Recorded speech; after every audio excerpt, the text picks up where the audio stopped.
has been a while. So we're in February of 2023. Last time I posted a video was likely in the middle of December.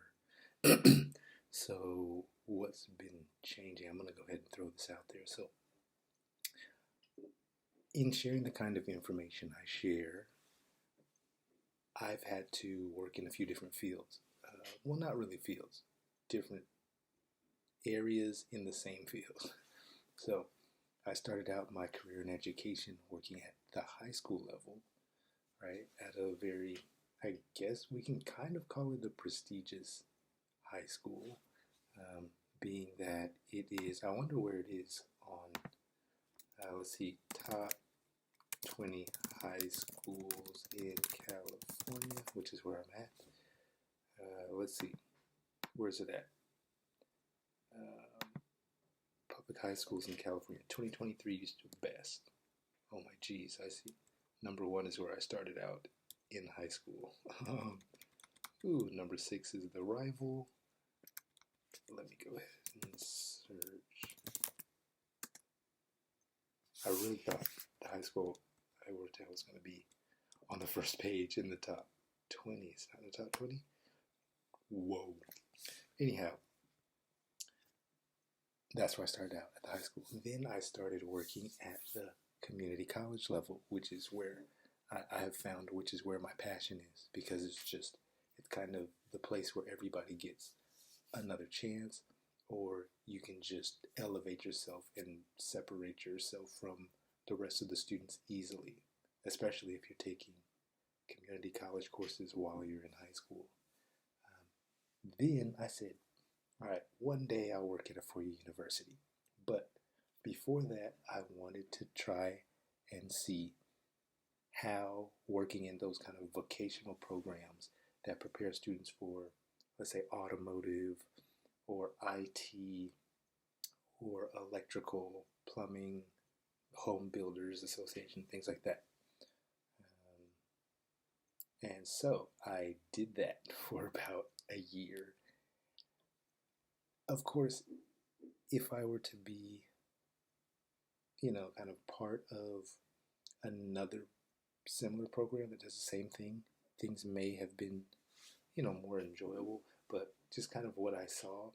Now, this is the thing, that program was government funded, so that kind of makes things very set in stone. It's hard to change things, and they very much would look at students as kind of so much as statistics, where it's like, well, if it doesn't work out, so we'll have 5 other students trying to get into the same seat if we lose that student. So they're very much prone to kicking students out for almost nothing,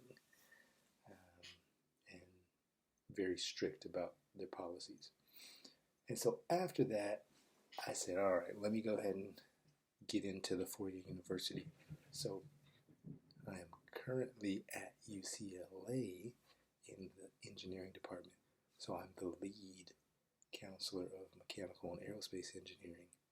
And, I've been doing that for a few months, and I see how different it is from the community college, where at the community college, as a counselor, I might be teaching classes as well, but I'm focusing on what classes are needed, what resources on campus can help you transfer or receive the degree you're on that campus for. UCLA is more,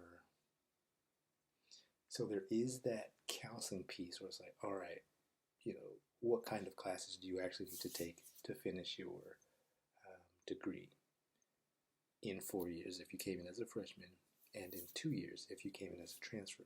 But I'll tell you this, I have not seen one transfer student who has come into mechanical or aerospace who can complete their degree in 2 years.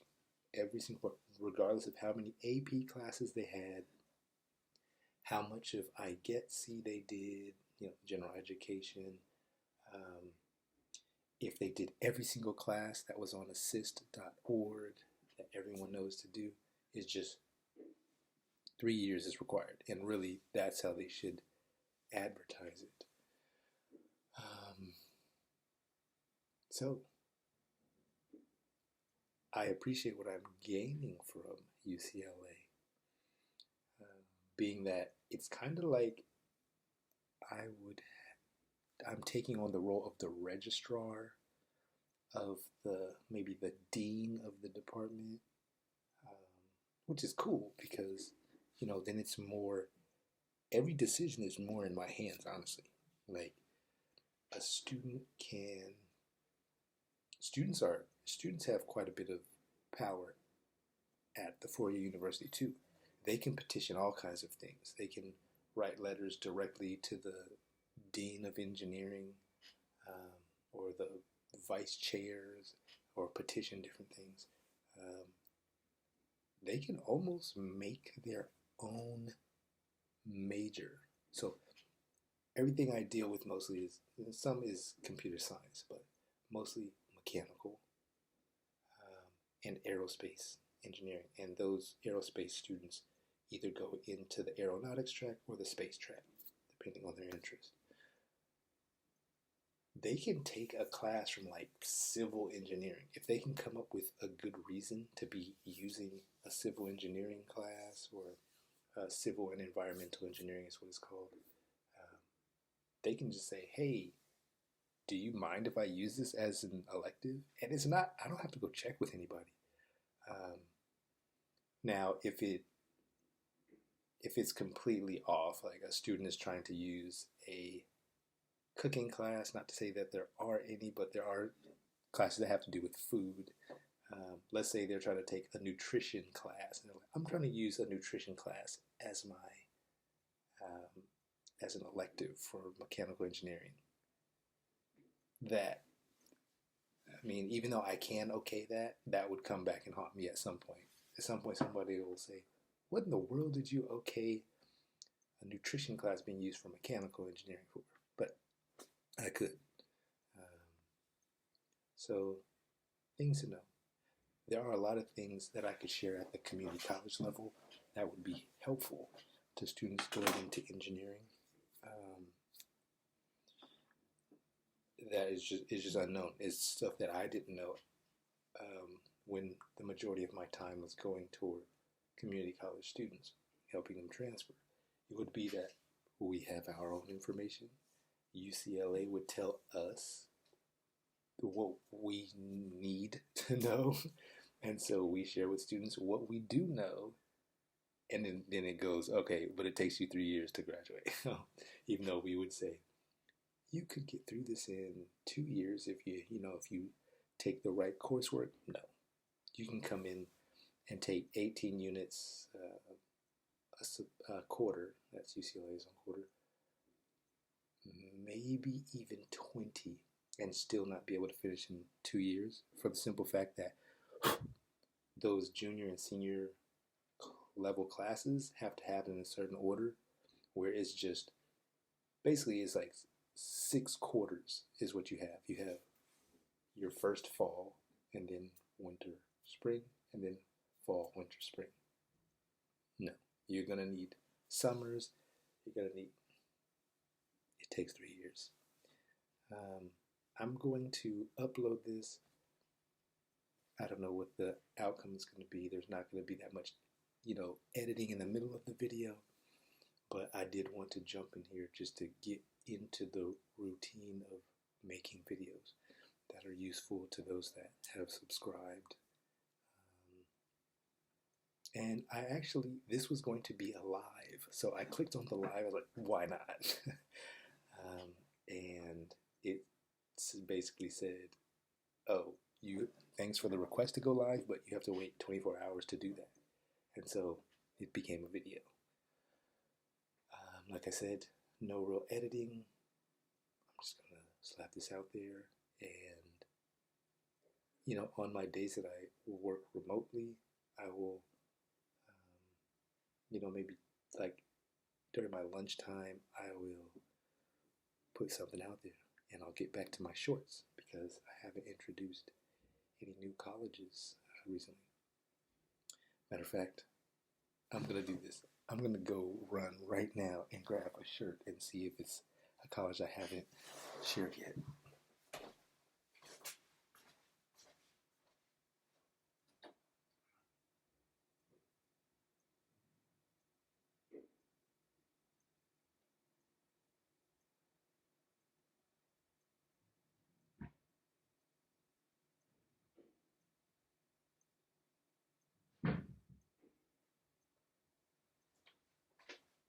Okay, so I think I shared it. So apparently I grabbed a Kiwanis special games shirt, which is not a college, that is an organization.